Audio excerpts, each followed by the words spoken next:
Hello दोस्तों, आप सभी का स्वागत है आपके अपने YouTube channel target all education में।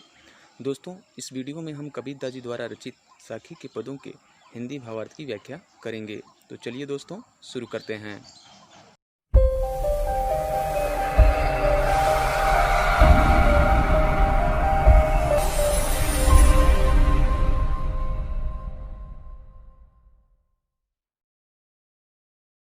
तो दोस्तों, पिछले वीडियो में हमने साखी के 9 से लेकर 12 तक के पदों की हिंदी भावार्थ की व्याख्या की थी।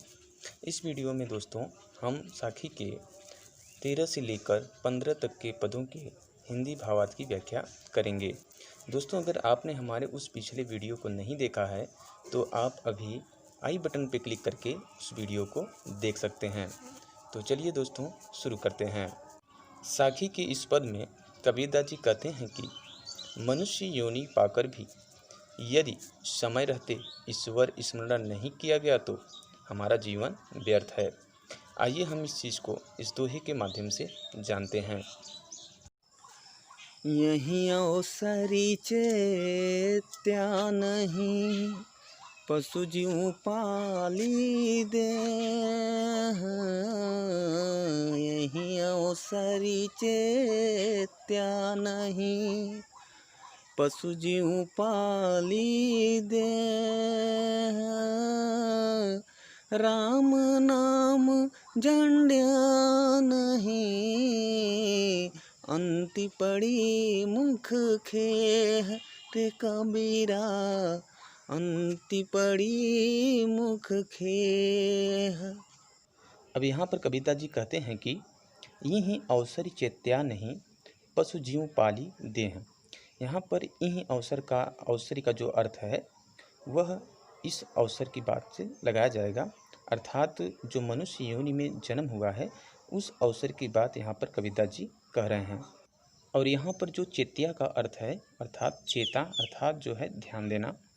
फिर आगे है पशु जीव पाली देह। पशु का मतलब पशु, जीव पाली देह, देह का अर्थ जो है वो शरीर से लगाया जाएगा। और फिर आगे है राम नाम जांड्या नहीं। जांड्या का मतलब होता है जानना। और अंति पड़ी मुख खेह, खेह का अर्थ जो होता है वो राख या धूल से लगाया जाएगा। इस प्रकार कबीरदास जी कहते हैं कि हे जीव, तुम उस मनुष्य योनि में पैदा हुए हो जो बड़े ही सौभाग्य से प्राप्त होता है।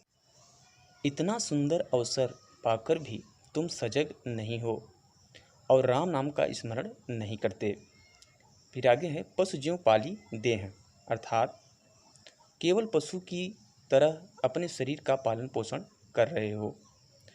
फिर आगे है आपका राम नाम जांड्या नहीं, अंत पड़ी मुख खेह। यह समझ लो कि यदि समय रहते तुमने राम का स्मरण नहीं किया, राम नाम जांड्या नहीं, जांड्या मतलब जानना था, स्मरण करना। तो यदि समय रहते तुमने राम का स्मरण नहीं किया तो अंत पड़ी मुख्य, अर्थात अंत में मिट्टी में ही मिलना पड़ेगा। कहने का भाव ये है दोस्तों कि ये जो मनुष्य तन मिला है यह बड़ी सौभाग्य से ही प्राप्त होता है। कई योनियों में जन्म लेने के बाद मनुष्य तन की प्राप्ति होती है और सभी जीवों में मनुष्य ही सर्वश्रेष्ठ प्राणी है क्योंकि उसको समझ होती है। बाकी सब पशु के समान ही हैं क्योंकि उनके पास समझ नहीं होती। इसलिए इस अवसर का लाभ उठाने के लिए कबीरदास जी कहते हैं कि आप इस अवसर का लाभ उठाइए और उस परमात्मा का स्मरण करिए ताकि आपको इस संसार की किसी भी योनियों में जन्म लेने की आवश्यकता ना पड़े। जब आपकी आत्मा परमात्मा में शुद्ध होकर विलीन हो जाएगी तो आपको इस जीवन मरण के चक्र से जो बंधन है उससे आपको मुक्ति मिल जाएगी। अब आपको दोबारा इस संसार के किसी भी योनियों में जन्म लेने की आवश्यकता नहीं पड़ेगी। और वैसे भी आप किसी अन्य योनियों में जन्म लेते हैं तो आपके अंदर इतनी समझ ही नहीं होगी कि आप उस परमात्मा को पा सकें। इसलिए कबीरदास जी कहते हैं कि आप इस मनुष्य योनि का जो तन आपने पाया है उस अवसर का लाभ उठाकर आप उस परमात्मा का स्मरण करिए ताकि आपकी आत्मा पुनः परमात्मा में विलीन हो जाए और इन संसारिक मोह माया के बंधनों से आपको मुक्ति मिल जाए। आइए बात करते हैं साखी के अगले पद की। साखी के अगले पद में कबीरदास जी इस शरीर की नश्वरता का वर्णन करते हुए कहते हैं कि अब क्या कहते हैं, आइए हम इसको इस दोहे के माध्यम से जानते हैं। यह तन कांचा कुंभ है, लिया फिरे था साथी। यह तन कांचा कुंभ है, लिया फिरे था साथी। ढबका लागा फूट गया, कछु न आया हाथी। रे कबीरा कछु न आया हाथी। अब यहाँ पर कविता जी कहते हैं कि यह तन कांचा कुंभ है, लिया फिरे था साथ। यहाँ पे तन का जो अर्थ है वो शरीर से लगाया जाएगा, और जो कांचा का अर्थ है, कांचा का अर्थ होता है यहाँ पे कच्चा, और कुंभ मीन्स होता है यहाँ पे घड़ा, और ढबका का मतलब होता है धक्का लगना। तो इस तरह से यहाँ पे कविता जी कहते हैं कि यह तन कांचा कुंभ है। कहने का अर्थ यह है कि यह शरीर मिट्टी के कच्चे घड़े के समान है, जिसे तुम बड़े अहंकार के साथ लिया फिरे था साथ, जिसे तुम बड़े अहंकार के साथ सबको दिखलाने के लिए साथ लिए घूमते हो। फिर आगे कहते हैं, ढबका लागा फूट गया, कछु न आया हाथ। किंतु तुम तो साथ लिए फिर रहे हो, लेकिन अगर एक धक्का इस पे लग जाए तो किंतु एक ही धक्का लगने से यह क्या हो जाएगा, टूट कर चूर चूर हो जाएगा। माने ये जो शरीर है वो मिट्टी के घड़े के समान है, अगर इस पे आज नहीं कल तो धक्का लगना ही है। तो अगर धक्का लगता है तो ये शरीर जो होगा वो क्या हो जाएगा, टूट कर चूर चूर हो जाएगा, जिस पे तुम घमंड करते हो। फिर आगे कहते हैं, कछु न आया हाथ। और जब ये टूट कर चूर चूर हो जाएगा तो तुम्हारे हाथ कुछ भी नहीं लगेगा। अर्थात काल के धक्के से, जो काल है, जो काल चक्र है, जो सब चीज़ों को अपने में समाहित कर लेता है, अपने में नष्ट कर देता है, तो काल के धक्के से शरीर जो है तुम्हारा क्या हो जाएगा, नष्ट हो जाएगा, और वह मिट्टी में मिल जाएगा।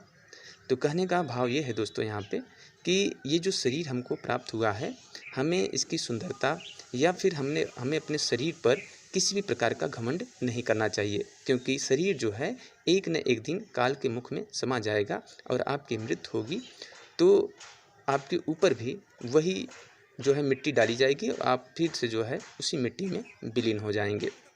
तो इस तरह से कबीरदास जी ने शरीर पर न घमंड करने का उपदेश इस पद में दिया है। आइए बात करते हैं साखी के अगले पद की। साखी के अगले पद में कबीरदास जी कहते हैं कि मनुष्य का अपने देह के प्रति अत्यधिक मोह होता है। इस पद में कबीरदास जी ने इसी मोह के प्रति मनुष्य को सावधान किया है। अब आइए जानते हैं कि कबीरदास जी ने इसके बारे में क्या कहा है। कबीर कहा गर्बियो, देहि देखी सुरंग। कबीर कहा गर्बियो, देहि देखी सुरंग। बिछड़िया मिलबो नहीं, ज्यों कांचली भुवंग। रे कबीरा ज्यों कांचली भुवंग। अब यहाँ पर कबीरदास जी कहते हैं कि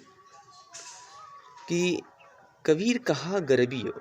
गर्बियों का यहाँ पर जो अर्थ है वो होता है गर्व करना। फिर आगे कहते हैं, देहि देखी सुरंग। बिछड़ियाँ मिलबो नहीं, ज्यों कांचली भुवंग। बिछड़िया का अर्थ होता है बिछुड़ जाने पर, अर्थात मृत्यु हो जाने पर। और यहाँ पे जो कांचली का अर्थ है वो केचुल से लगाया जाएगा, और भुवंग का जो अर्थ है यहाँ पे भुजंग, वो है आपका सांप। अर्थात सांप केचुल को छोड़कर उसे फिर धारण नहीं करता। तो इस प्रकार से कबीरदास जी यहाँ पर कहते हैं कि तुम अपने शरीर की सुंदरता पर इतना घमंड क्यों करते हो। तुम्हारा यह घमंड सर्वथा व्यर्थ है, क्योंकि मरने के पश्चात फिर यह शरीर ठीक उसी प्रकार तुम्हें नहीं मिलेगा जिस प्रकार अपनी केंचुल को एक बार छोड़ देने पर सर्प को वह पुनः प्राप्त नहीं होती है। बिछड़ियाँ मिलबो नहीं। जब वो जो है सर्प जो होता है, जब एक बार अपनी केंचुल को छोड़ देता है तो वह उसको पुनः प्राप्त नहीं कर सकता,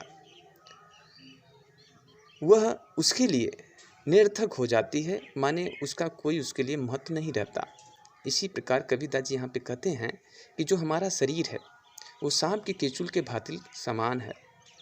जिस प्रकार से सांप जो है अपने केंचुल को छोड़ देता है तो उसका उस केंचुल का कोई महत्व नहीं रहता उसके लिए, ठीक उसी प्रकार जब जो है शरीर आपका जो है पुनः दूसरे योनि में जब जन्म लेती है, जिस प्रकार से आप पहले योनि में आपका जो जन्म हुआ था उस तरह से आपका वो शरीर प्राप्त आपको नहीं होता।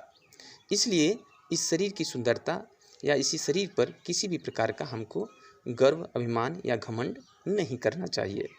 इस प्रकार कबीरदास जी ने इस दोहे में इस बात को स्पष्ट किया है। तो दोस्तों आज की वीडियो में बस इतना ही।